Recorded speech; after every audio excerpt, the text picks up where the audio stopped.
India کے معروف عالم شاہی امام پنجاب کے بیانات کے لیے مولانا عثمان تھیریپی کو سبسکرائب کریں۔ ایک یونیورسٹی اگر کسی گاؤں میں بنتی ہے تو چاروں طرف لوگوں کے گھر میں پی جی بن جاتے ہیں، بچے آ کے رہنے لگ پڑتے ہیں، ہوٹل کھل جاتے ہیں، دکانیں کھل جاتی ہیں، ساز و سامان کی دکانیں کھل جاتی ہیں۔ لیکن بنی یونیورسٹی کس لیے؟ یونیورسٹی کو بنانے کا مقصد کیا ہے؟ یہ تو اس کے ظاہری جو باہر کے فیض ہیں وہ حاصل ہو رہے ہیں، لیکن اس کا مقصد کیا ہے بننے کا؟ اسی طرح قرآن پاک جو ہے وہ پوری کائنات کے لیے ایک ایسی کتاب اللہ تبارک و تعالیٰ نے نازل کی جس کا مقصد انسانوں کو راہ راست کے اوپر لانا ہے۔ یہ اس کے باقی کے اسباب ہیں، یہ دیگر اسباب ہیں۔ قرآن پاک کی فلاں سورت پڑھو صحت میں اضافہ ہوگا، فلاں سورت پڑھو جنات آپ کو نہیں پکڑیں گے، فلاں سورت پڑھو گھر کے اندر برکت ہو جائے گی، فلاں سورت پڑھو بچوں کی نظر اتر جائے گی۔ یہ اپنی جگہ حق ہے، لیکن قرآن پاک کا نزول کیوں کیا گیا؟ جب تک اس کے مقصد کو نہیں سمجھا جائے گا بات حل ہونے والی نہیں ہے۔ دنیا بھٹک رہی تھی نزول قرآن سے پہلے، قرآن پاک کے نازل ہونے سے پہلے دنیا بھٹک رہی تھی۔ دنیا میں دستور نہیں تھا، کوئی قانون نہیں تھا۔ آپ اگر اتہاس اٹھائیں گے، محمد رسول اللہ صلی اللہ علیہ وسلم جب مکہ مکرمہ میں پیدا ہوئے کوئی نظام نہیں تھا، رنگداری تھی، دادا گیری تھی، بس نظام نہیں تھا کوئی۔ جس کے پاس زیادہ طاقت ہے بس وہ کہتا تھا میں اپنے حساب سے نظام چلاؤں گا۔ نزول قرآن سے پہلے لوگوں میں سچ بولنے کی روایت نہیں تھی۔ قرآن پاک نازل ہونے سے پہلے ماں باپ کا احترام نہیں تھا۔ قرآن پاک کے نزول سے پہلے بیٹی کے لیے زندگی نہیں تھی۔ قرآن پاک کے نظام سے پہلے ساہوکاروں کے پاس صرف سود کے نام پر پھندا تھا جو غریب کی گردن میں ڈال دیا جاتا تھا۔ قرآن پاک کے نزول سے پہلے صرف ظلم اور زیادتی کے نام پر غریبوں کا قتل عام تھا جس کو روکنے والا کوئی نہیں تھا۔ قرآن پاک کے نظام سے پہلے غریب کی بیٹی کا احترام نہیں تھا، جس کا دل چاہتا تھا اس کی عزت وہ لوٹ سکتا تھا۔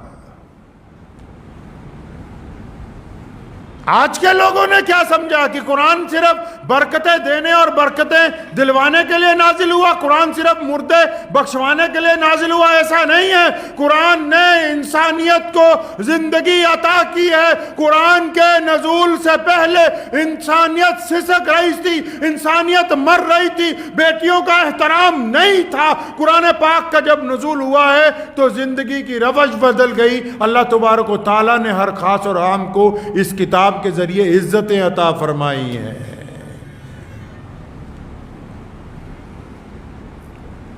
لوگ مال تقسیم کرتے ہیں، کیسے کرتے ہیں؟ کوئی بندہ لائن میں کھڑے ہوئے غریبوں کو پیسے دیتا ہے، ایک طرف سے برابر بانٹتا ہوا چلا جاتا ہے۔ اسلام نے نظام بنایا، اسلام نے کہا کہ معاشرے میں جو زیادہ غریب ہے اس کو زیادہ دیں گے تاکہ پہلے اس کو برابر کر دیا جائے۔ قرآن پاک نے یہ اسلوب طے کیے ہیں زندگی کے۔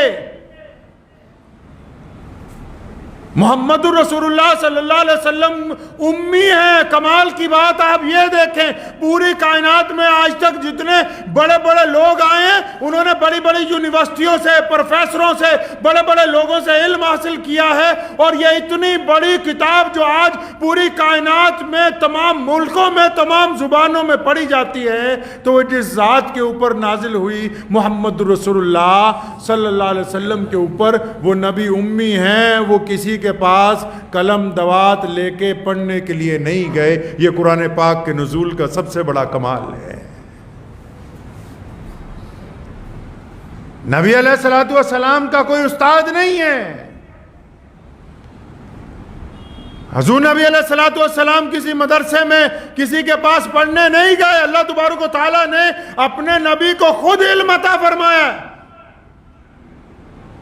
اور پھر ایسی کتاب عطا کی کہ 1450 سال میں اس کتاب کے اوپر اب تک کئی لاکھ کتابیں، اگر میں کہوں یہ لفظ بھی کم ہوگا، 1450 سال میں اب تک کئی لاکھ کتابیں اس قرآن پاک کو سمجھنے کے لیے، اس قرآن پاک کو دیکھنے کے لیے، اس کے رموز کو سمجھنے کے لیے، اس کی باتوں کو سمجھنے کے لیے، اس کے کلام کو سمجھانے کے لیے اب تک لکھی جا چکی ہیں، لیکن ابھی تک پیاس بجھی نہیں ہے۔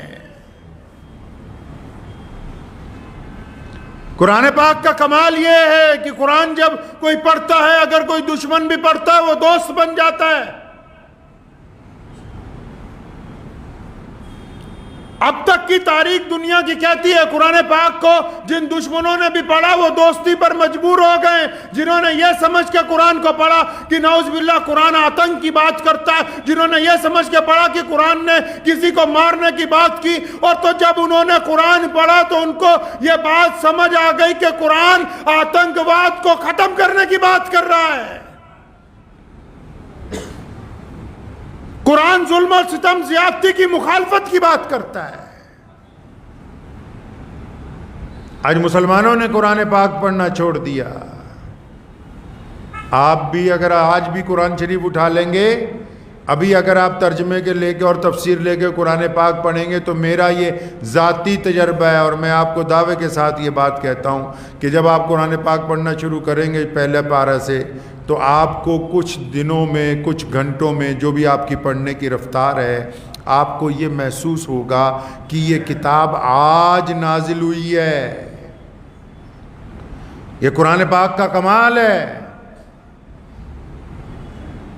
ایسا لگے گا آپ کو کہ یہ کتاب آج نازل ہوئی ہے اور میرے لیے اللہ تعالیٰ مجھ سے بات کر رہے ہیں۔ آپ پڑھیں تو صحیح کبھی، آپ کو ایسا محسوس ہوگا کہ قرآن آج نازل ہوا، ابھی نازل ہوا، اور ایسا آپ کو لگے گا کہ قرآن پاک آپ سے باتیں کر رہا ہے۔ وہ آپ کے دل کی باتوں کو جانتا ہے، وہ آپ کی نبض کو پہچانتا ہے، وہ آپ کی تکلیف کو محسوس کرتا ہے، وہ اس کے پاس اس کا حل موجود ہے، لیکن یہ بدقسمت قوم پڑھنے کے لیے تیار نہیں ہے۔